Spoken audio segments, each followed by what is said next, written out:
محترم سامعین و ناظرین، خواتین و حضرات، ہمارے پروگرام دار ارقم میں آپ کا خیر مقدم ہے۔ السلام علیکم ورحمۃ اللہ وبرکاتہ۔ میں ہوں آپ کا میزبان حافظ محمد دانش۔ آپ نے جو سوالات ہم تک پہنچائے ہیں ان کے جوابات کے لیے ہمارے ساتھ موجود ہیں مفتی احمد بن محمد ارشد خان صاحب۔ جی مفتی صاحب، فیروز بھائی کا سوال ہے، گم شدہ چیز مل جائے اس کے لیے کوئی وظیفہ یا دعا ہو تو براہ کرم بتائیے۔ بسم اللہ الرحمن الرحیم، الحمدللہ وحدہ والصلاة والسلام علی من لا نبی بعد، اما بعد۔ مذکورہ سوال کا جواب یہ ہے کہ جب کوئی چیز گم ہو جائے، چوری ہو جائے، تو اس کے لیے قرآن مجید میں ایک دعا تو یہ ہے، ان للہ و ان الیہ راجعون۔ اللہ تبارک و تعالی قرآن مجید میں ارشاد فرماتے ہیں، الذین اذا اصابتہم مصیبہ، کہ جب تمہیں کوئی مصیبت پہنچے، چاہے وہ کسی کے انتقال کی ہو یا یہ کہ کسی چیز کے گم ہو جانے کی ہو، کوئی بھی مصیبت ہو تو اس وقت یہ دعا کثرت کے ساتھ پڑھنی چاہیے، ان للہ و ان الیہ راجعون، اور اس چیز کو آدمی تلاش کرتا رہے۔ اسی کے ساتھ ساتھ حسن حسین جو دعاؤں کی ایک کتاب ہے، اس میں ایک دعا اور لکھی ہوئی ہے، وہ دعا یہ ہے، اللہم راد الضالتی وہادی الضالتی انت تہدی من الضلالتی اردد علی ضالتی بقدرتک وسلطانک فإنہا من عطائک وفضلک۔ اس دعا کو بھی پڑھتے رہے اور وہ چیز تلاش کرتا رہے، امید ہے کہ وہ چیز انشاءاللہ مل جائے گی۔ ایک صاحب کا سوال ہے، یوٹیوب سے پیسے کمانے کا شرعی حکم کیا ہے؟ موجودہ زمانے میں ڈیجیٹل دنیا نے جو ترقی کی ہے وہ ایک ناقابل انکار حقیقت ہے، اور سب پر وہ عیاں ہے، چھوٹے بڑے جوان بوڑھے سب کے لیے یہ بات بالکل واضح ہے۔ انہی میں سے ایک چیز موبائل ہے، اور موبائل میں چلنے والا انٹرنیٹ ہے۔ ویڈیو کی دنیا میں شیئرنگ کا اور ایک دوسرے کو کوئی ویڈیو بھیجنے کا سب سے بڑا جو پلیٹ فارم ہے وہ یوٹیوب ہے۔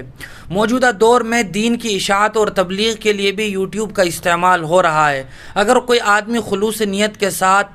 دین کی تبلیغ اور ترویج اور اشاعت کے لیے یوٹیوب کو استعمال کرتا ہے تو اللہ کی ذات سے امید ہے کہ اس پر بھی ثواب ملے گا، چونکہ آج کے زمانے میں اسلام پر ہونے والے اعتراضات کا جواب دینے کے لیے یا اسلام کی اشاعت کے لیے بہت بڑا ایک ہتھیار وہ یوٹیوب اور انٹرنیٹ بھی ہے، لہذا اس کا استعمال جائز ہے، اور اس سے اگر کوئی آدمی کمائی کرتا ہے تو وہ کمائی بھی کی جا سکتی ہے۔ یاد رکھنا چاہیے کہ اگر ہم یوٹیوب کے ذریعے سے کمائی کرتے ہیں تو ایک تو ہمارے لیے ضروری ہے کہ ہم کوئی فحش یا گندی مووی یا یہ کہ بے حیائی پر مبنی کوئی ویڈیو اپلوڈ نہ کریں، دوسرا یہ کہ اس میں موسیقی اور میوزک نہ ہو، تیسری بات یہ ہے کہ اس پر جو ایڈ چلتے ہیں اس ایڈ پر چلنے کے لیے یوٹیوب چینل والے کا کوئی اختیار نہیں ہوتا ہے، وہ گوگل ایڈ سینس والے، یوٹیوب والے اپنی مرضی سے لوکیشن کے حساب سے، ملک کے حساب سے ایڈ چلاتے ہیں، اور ان ایڈ میں بہت سے ایسے ہوتے ہیں جس میں کوئی گندی تصویر نہیں ہوتی یا برہنہ ننگی تصویر یا ویڈیو نہیں ہوتی، بہت سارے ایسے ہوتے ہیں جن میں بے حیائی پر مبنی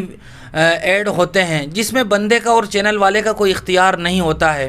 اور اب تک تو یہ تھا کہ اگر کوئی آدمی اپنے یوٹیوب چینل سے کمائی نہ کرنا چاہتا ہو تو پھر اس کے چینل پر ایڈ وغیرہ نہیں چلتے تھے، اشتہارات نہیں چلتے تھے، لیکن 2021 اسی جون کے مہینے سے یوٹیوب نے اپنی پالیسی تبدیل کر دی ہے۔ اب یہ لاگو ہو گئی ہے کہ تم اپنے یوٹیوب چینل سے کمائی کرو یا نہ کرو، بہرحال یوٹیوب اپنا ایڈ چلائے گا، چونکہ تم اس کے پلیٹ فارم کو اپنے مقصد کے لیے استعمال کر رہے ہو۔ اب بندے کے ہاتھ سے یہ اختیار بھی ختم ہو گیا، لہذا اگر کوئی آدمی دین کی نشر و اشاعت کے لیے یوٹیوب چینل کو استعمال کرتا ہے اور اس کے ذریعے سے ارننگ بھی ہوتی ہے تو وہ ارننگ جائز ہوگی، بشرطے کہ یوٹیوب پر اپلوڈ ہونے والا آپ کا مواد وہ شریعت کے خلاف نہ ہو۔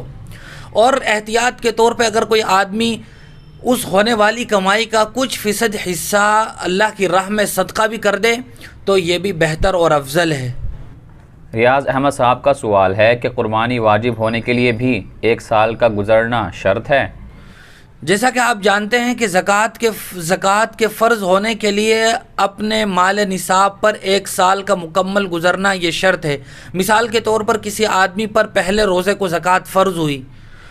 اور وہ نصاب کا مالک ہو گیا، تو اب اگلے سال جب پہلا روزہ آئے گا تو اس کے پاس اگر نصاب کے بقدر مال ہوگا یا اس سے زیادہ مال ہوگا، جو بھی کچھ مال ہوگا، ایک سال مکمل ہو گیا تو اس پر 2.5% 40واں حصہ نکالنا ضروری ہوگا۔ لیکن قربانی کے واجب ہونے کے لیے 1 سال کا گزرنا شرط نہیں ہے۔ مثال کے طور پر کوئی آدمی غریب تھا اور قربانی کے دن آنے سے پہلے وہ مالدار ہو گیا، چاہے 2 دن پہلے ہی مالدار ہو گیا ہو، یا یہ کہ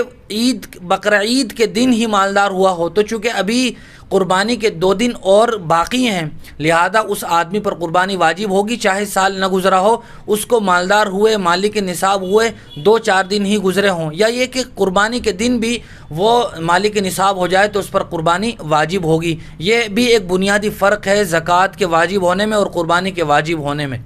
رضوان صاحب کا سوال ہے، میں نے بچپن میں اپنی خالہ کا دودھ پیا تھا، میں ان کا رضاعی بیٹا ہوں اور میرے لیے ان کی اولاد بھائی بہن ہو گئی ہے، لیکن کیا میرے علاوہ میرے بھائی اپنی اس خالہ کی بیٹی سے شادی کر سکتے ہیں یا نہیں؟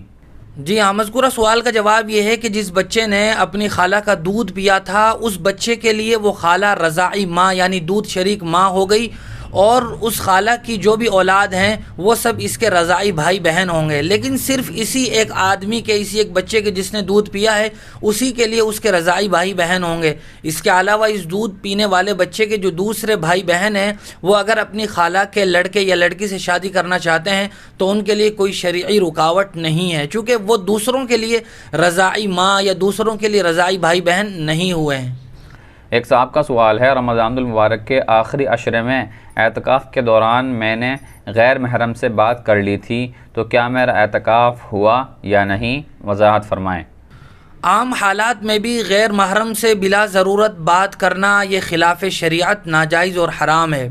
اور جب آدمی رمضان المبارک کے اعتکاف میں اور مسجد میں ہو تو یہ گناہ کئی گنا بڑھ جاتا ہے، لہذا آدمی کو اس پر توبہ و استغفار کرنی چاہیے۔ لیکن اگر کسی آدمی نے اعتکاف کے دوران غیر محرم سے بات کر لی تو اس کا اعتکاف نہیں ٹوٹے گا، اس پر وہ توبہ و استغفار کر لے، لیکن اعتکاف فاسد نہیں ہوگا۔ ایک صاحب کا سوال ہے، میت کو غسل دینے کے بعد اس کا پوسٹ مارٹم ہوا تو کیا دوسری بار بھی اس کو غسل دینا پڑے گا یا نہیں؟ میت کو جب ایک مرتبہ صحیح طریقے سے غسل دے دیا گیا تو اب دوسری مرتبہ غسل دینے کی ضرورت نہیں ہے۔ اگر میت کے جسم سے پوسٹ مارٹم کی وجہ سے خون وغیرہ نکلا ہے تو کسی کپڑے سے یا روئی سے اسے صاف کر دیا جائے، یا اس بہنے والے خون پر کپڑا یا روئی رکھ دی جائے، لیکن دوسری مرتبہ اب غسل دینے کی ضرورت نہیں ہے۔ اسی طرح بہت سی مرتبہ ایسا ہوتا ہے کہ میت کو غسل دے دیا گیا، اس کے بعد اس کے پیٹ سے کوئی گندگی نکل گئی تو اب دوسری مرتبہ غسل دینے کی ضرورت نہیں ہے، بلکہ کپڑے وغیرہ سے اسی گندگی کو صاف کر دیا جائے۔ صادق خان صاحب کا سوال ہے، اگر عدت کے دوران خاتون کی ماں کا انتقال ہو جائے تو کیا وہ آخری زیارت کے لیے اور تعزیت کے لیے اپنے گھر جا سکتی ہے یا نہیں؟ عدت کے دوران بہت ساری چیزیں ایسی ہیں جن کا اہتمام کرنا عدت میں بیٹھی ہوئی خاتون کے لیے ضروری ہے۔ مثال کے طور پر وہ زیب و زینت اور براؤن سگار نہیں کر سکتی ہے، اسی طرح بلا ضرورت اور بلا کسی سخت اور شدید مجبوری کے غیر محرم سے بات نہیں کر سکتی ہے، گھر سے باہر نہیں جا سکتی ہے، غیر محرم سے پردہ اس کے لیے ضروری ہے۔ لیکن اگر مجبوری ہو جن میں بہت ساری چیزیں ہیں، مثال کے طور پر اس عدت میں بیٹھی ہوئی خاتون کے یہاں کوئی کمانے والا نہیں ہے جس کی وجہ سے اس کا گزر بسر ہو سکے، تو یہ خاتون دن ہی دن میں اپنے گزر بسر کے لیے اگر گھر سے باہر نکلنا پڑے تو نکل سکتی ہے، لیکن شام کو اسے اپنے ہی گھر میں آنا پڑے گا۔ اسی طرح اس خاتون کو کسی سخت مجبوری کی وجہ سے کورٹ میں عدالت میں پیشی کی ضرورت پیش آ رہی ہے اور اس کے جائے بغیر کام نہیں چلے گا تو مقررہ تاریخ میں عدت کے دوران یہ خاتون جا سکتی ہے۔ اسی طرح الیکشن میں ووٹ ڈالنے کے لیے یہ خاتون باہر نکل سکتی ہے۔ بیمار ہو جائے، وہاں کوئی ڈاکٹر آ کر علاج نہیں کر سکتا تو ہاسپٹل میں ایڈمٹ کی بھی گنجائش ہے، لیکن عدت کے دوران اگر کسی رشتہ دار کا، خواہ لڑکی کے ماں یا باپ میں سے ہی کسی کا انتقال ہو جائے تو چونکہ یہ سخت مجبوری نہیں ہے، شریعت کی نظر میں یہ سخت مجبوری اور عذر معقول نہیں ہے، لہذا اس وجہ سے عدت میں بیٹھی ہوئی خاتون کے لیے اپنے گھر سے اٹھ کر اپنی